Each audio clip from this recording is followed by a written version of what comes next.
വെട്ടിമുറിച്ചതിൽ പ്രതിഷേധവുമായി കുടുംബം രംഗത്ത്. മുഹമ്മദ് ഷഹീൻ ഷായെ മനഃപൂർവ്വം മനോരോഗിയാക്കി ചിത്രീകരിക്കാൻ ശ്രമിക്കുന്നതായും കുടുംബം ആരോപിച്ചു. ജില്ലാ ജയിൽ ജീവനക്കാർക്കെതിരെ കുടുംബം പരാതി നൽകി. മജിസ്ട്രേറ്റ് കോടതി, മുഖ്യമന്ത്രി, ജയിൽ DGP എന്നിവർക്കാണ് കുടുംബം പരാതി നൽകിയിരിക്കുന്നത്. മണവാളൻ എന്ന മുഹമ്മദ് ഷഹീൻ ഷായെ തൃശൂർ ജില്ലാ ജയിലിൽ നിന്നും മാറ്റണമെന്നും കുടുംബം ആവശ്യപ്പെട്ടു. ജില്ലാ ജയിൽ അധികൃതരുടെ നടപടിക്കെതിരെ അന്വേഷണം വേണമെന്നും കുടുംബം ആവശ്യപ്പെടുന്നു. മനോരോഗിയാക്കി മകനെ പുറത്തുവിടാനാണ് ജയിൽ അധികാരികളുടെ നീക്കമെന്നും കുടുംബം ആരോപിച്ചു.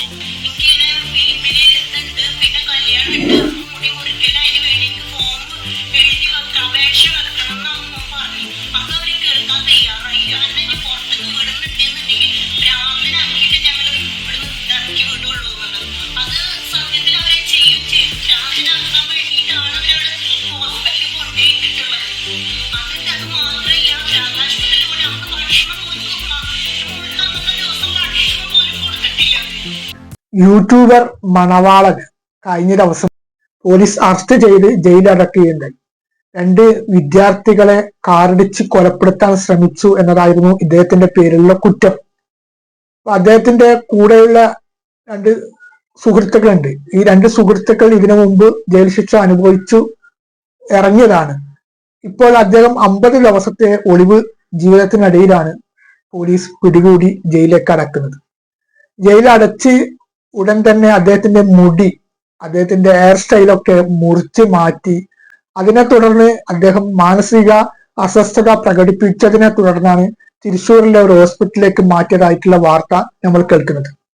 ഈ യൂട്യൂബർ മണവാളൻ അദ്ദേഹത്തിന്റെ വീഡിയോ തികച്ചും ഒരു പ്രാങ്കാണ്. ചില ഘട്ടങ്ങളിലൊക്കെ അത് മറ്റുള്ളവർക്കൊരു ബുദ്ധിമുട്ടാകുന്ന തരത്തിലുള്ള പ്രാങ്കുകളും അദ്ദേഹം അതിൽ നടത്താറുണ്ട്. ഇവിടെ യൂട്യൂബർ മണവാളൻ ചെയ്തത് 2 വിദ്യാർത്ഥികളുമായിട്ട് അവർ സഞ്ചരിച്ച ബൈക്കിനെ മണവാളന്റെ കാറ് ഇടിച്ചു തെറിപ്പിക്കാൻ ശ്രമിച്ചു, അതുവഴി കൊലപ്പെടുത്താൻ ശ്രമിച്ചു എന്നൊക്കെയായിരുന്നു കേസിൽ കണ്ടത്. ഈ സംഭവം നടന്നിട്ട് ഏകദേശം 2 മാസത്തിലേറെയായി. അദ്ദേഹത്തെ പോലീസ് അറസ്റ്റ് ചെയ്ത് ജയിലടക്കുമ്പോൾ തന്നെ ആ ജയിലിന്റെ അവിടെ വെച്ചിട്ട് കൂട്ടുകാരും മറ്റൊക്കെ റീല് ഉണ്ടാക്കുകയും പിന്നെ അവർ അവിടെ നിന്ന് തന്നെ ഒരു തമാശ രൂപയാണ് എന്തിനേയും ഒരു നിയമത്തെ പോലും ആ പ്രത്യക്ഷത്തിൽ ആ വീഡിയോ കാണുമ്പോൾ നമുക്ക് സ്വാഭാവികമായിട്ട് ചിന്തിക്കുക, നിയമത്തെ പോലും പല്ലിളിച്ച് കാണിക്കുന്ന തരത്തിലുള്ള ഒരു സമീപനമാണ് ഈ മണവാളന്റെ ഭാഗത്തുനിന്ന് ഉണ്ടായിട്ടുള്ളത്. അദ്ദേഹത്തെ ആശുപത്രിയിലേക്ക് മാറ്റി എന്നതിന്റെ വീഡിയോയുടെ താഴെ പല രീതിയിലുള്ള കമന്റുകളാണ് ഇവിടെ രേഖപ്പെടുത്തുന്നത്. ഏതായാലും അദ്ദേഹത്തിന് നല്ലൊരു പുനർചിന്തനം ഇനിയെങ്കിലും ഉണ്ടാവട്ടെ.